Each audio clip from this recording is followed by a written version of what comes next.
Catch up on previous parts by clicking the playlist, linked in the description. Iana was having trouble finding Manoa amongst the crowd. The earring looked very valuable, and she didn't want to hold on to it. She thought it'd be disastrous if someone took it. Just then, she'd hear Manoa arguing with her sister about the dress. Manoa tried to explain that she borrowed the dress from her friend, but her sister accused her of lying, refusing to believe she could possibly have any friends. She assumed Manoa asked their father for it, but their father wasn't any kinder to Manoa than he had to be. He did the bare minimum by taking her in after her mother passed away. On the other hand, Manoa was certain he would buy her sister as many dresses as she wanted.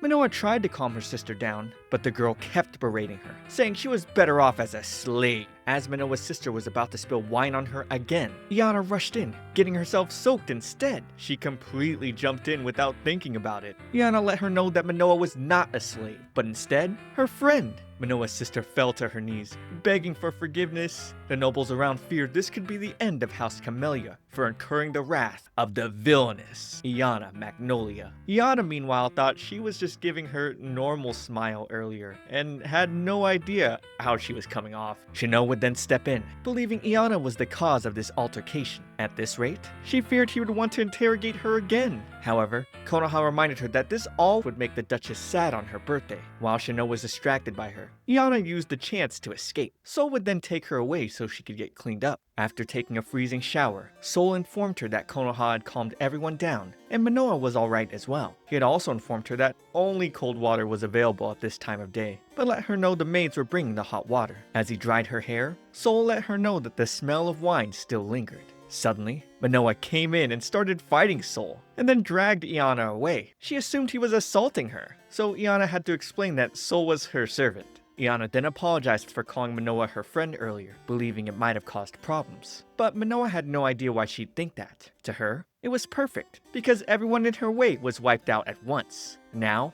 all of them were afraid to interfere with Iana's friend. Manoa told Iana not to worry about being the villainess of rumor, because she planned to find out the truth herself. Like normal human relations, if she didn't like Iana, she'd distance herself. But if she liked her, she'd come closer, and she wanted to be more honest with her friend. Iana felt like she was being used, but it made her happy. She expressed how much she was looking forward to their friendship. Manoa would turn away suddenly, telling Iana she was being stifling. All the while, Sol had eavesdropped on the whole thing. Iana got a little carried away. She wanted to spend time with the first friend she made at the glittering party, so she didn't notice the dark history at her feet, creeping ever closer. Later, the main party had to delay their departure due to a fierce storm. Konoha found it quite strange, considering they could see the stars at the party last night. Sol found Iana strangely dancing with a set of armor, but she told him to pay no mind. Manoa had praised her for being a good dancer, so she was over the moon. Not being able to remember the story made her so nervous about this party. She never imagined she'd be able to make a friend. Still, Manoa was far younger than she was in her previous life. Iana thought she really needed to watch her words,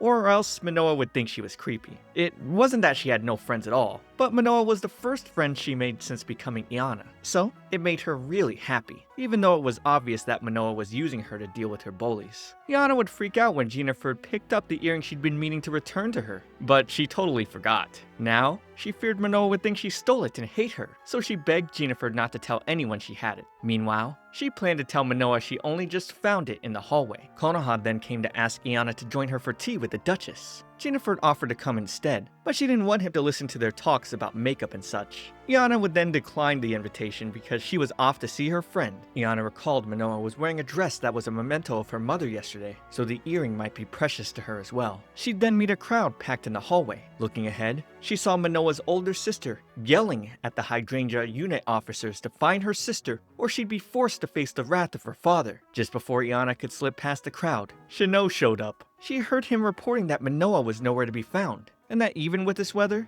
they couldn't rule out her leaving the house. But still, there was no doubt Manoa had gone missing. With Iana showing herself, she immediately became a suspect in the case. Manoa's sister brought up how Iana had tried to kill Konoha with a dark history, and accused her of killing Manoa in the same way. The nobles there all turned on Iana, calling her a villainess, rotten to the core. Shino would then call her in for questioning. While having tea with Amaryllis, Konoha accidentally spilled her tea. The Duchess assumed she was nervous and asked her to rest in her room for the day. As Sol escorted Konoha back, he noticed she was looking a bit pale. She explained she felt somewhat uneasy and thought she heard someone scream, almost as if knowing her sister was being interrogated. Iana was screaming that she was innocent while the maid searched her. Then, the leader of the hydrangea unit, Yamato Hydrangea, asked her why she was at the scene when her room was on a different floor, and why Manoa's earring was found on her. Iana tried explaining she had picked up the earring with the intention of returning it. Yamato then asked if she had interacted with Manoa enough to be aware of the design on her earrings, and Iana answered that the Duchess's party was still a social event, hence, mingling was a standard practice. Iana thought if she talked about Manoa here, it shouldn't make them suspect her too quickly. Both the guests and Chino also saw the altercation in the ballroom. Having met Manoa at the after party, Sol was with her as eyewitness then. Iana admitted to having picked up the earring today. If they found out she had it since last night, she couldn't blame them for thinking something happened between her and Manoa. Yamato then decided they'd return the earring themselves. However, as Iana was about to leave, Chino stopped her, letting her know that she was not being released yet. They were about to conduct a real investigation into the disappearance, and she'd be under his supervision while standing by in another room. It was to prevent her from running away since she was still under suspicion for the abducted beauties. Afterwards, Sol felt the police were being hasty with their decision. Iana explained to him that they only wanted somewhere to be quiet to hear what she had to say. She definitely couldn't tell him they were suspicious of her or he'd kill her. Sol then confirmed that Konoha wasn't feeling well when she asked. After chatting with the Duchess, a sudden chill. Iana would go see her sister, but Konoha was already asleep. Maybe it was because she was a fair-skinned beauty, but Iana thought Konoha looked like a well-made doll when she was asleep. Iana then recalled there was a part of the story where Konoha gets turned into a doll. In the story, this began when the Rose King issued her an invitation. The king called Konoha into the garden, telling her about a land in the kingdom where young women were given as offerings, and someone of royal blood had shamefully adopted the practice. He then implored her to use her saintly power in purification. Konoha sensed the painful feelings the king held towards his relative, and she accepted his request. But after the conversation, she was abducted by the character Iana had created after associating spilled wine with blood, the Bloody Rosa. But Iana thought it had nothing to do with this. She noticed the roses by the table, which Jennifer explained were brought by the Duchess. Roses were considered the national flower, so he assumed Amaryllis had grown fond of Konoha. Iana then recalled that every member of royal blood carried the middle name Rosa. At that moment, she started to become suspicious of Amaryllis, and tried to remember who she was when she made up Bloody Rosa. The real Konoha watched an anime with her friends, where the princess was captured and the prince came to save her. Although the princess was saved, she imagined her becoming a doll for the Dark King, and she lived on these fantasies for a while. She nearly turned into a monster to erase those who saw her face, while she fantasized. According to the timeline,